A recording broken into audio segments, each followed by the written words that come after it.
Have you ever felt inadequate or less than?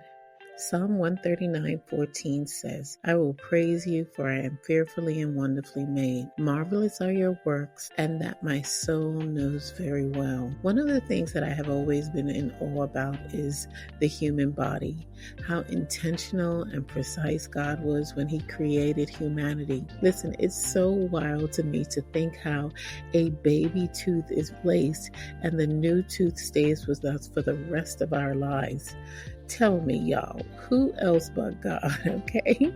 We live in a world where the opinions of others sometimes drive our actions, as well as make us freeze in place because we're busy comparing ourselves to one another, one of God's masterpieces, right? The psalmist was confident in his understanding that God had put His very best into creating him, and he freely praised and worshiped God for that. Do you ever stop to look in the mirror and praise God for His extraordinary craftsmanship in you? No one knows you like your Creator. There will always be people in this world who want to define you and push you into a purpose and a future that God never intended for you. But when you stay connected to God, He will always reveal as the source of your existence His plans for you. Remember, our life is not our own, and you never have to justify your existence to anyone. Instead of being critical for the attributes you have that you feel